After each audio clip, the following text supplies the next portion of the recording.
A lot of what was going on in 1970 was basically you, meaning the establishment, are not listening to us. We're mad as hell and we're going to throw bricks.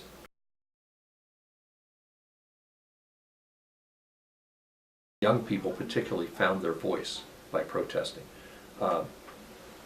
Vietnam, women's rights particularly, civil rights before that, which really started it. So if you put them all together, I think you saw that there was a recognition that we can move society through protest.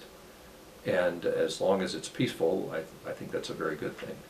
There had been protests going on at Ohio University up to that point, mostly peaceful, but it became increasingly difficult almost by the day to keep them peaceful. And so over a period of 11 days, more and more protests. Eventually in the last nights here, major protests where I think on the last night we had something like 1,300 students assembled on the college green, and of that group about 800 moved closer to the entrance to the college green, Court and Union. Then police understandably assembled across the Court and Union to keep the students from going into the town where they were bent on doing a lot of destruction. And battles ensued, and I mean real battles, like 90 minutes of sustained firing of tear gas at students picking up the canisters, throwing them back. You know, I think it's important when you look at all this protest period to think of it almost as an era.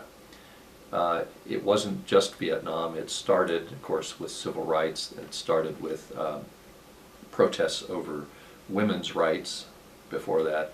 But in the backdrop through all of this, as we got into the late 60s and certainly in 1970 when it came to a head and the school closed, it was, the backdrop was really about Vietnam. There was so much that was surrounding Vietnam, and many other things contributed into that.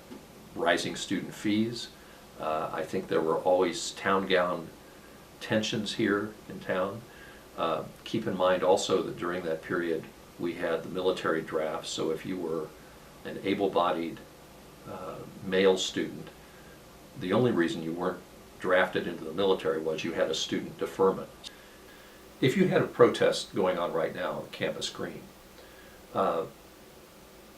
what is different now than in 1970 is that would be live streamed by someone, and there's more accountability, more reality of what's going on. So you know, we would see people being tear gassed. We would see students doing stupid things. The net effect of that, and the beauty of the digital age, is that it amplifies the opportunity to give voice to people that normally would not have a voice. And that's something that's really important that we have to do in media.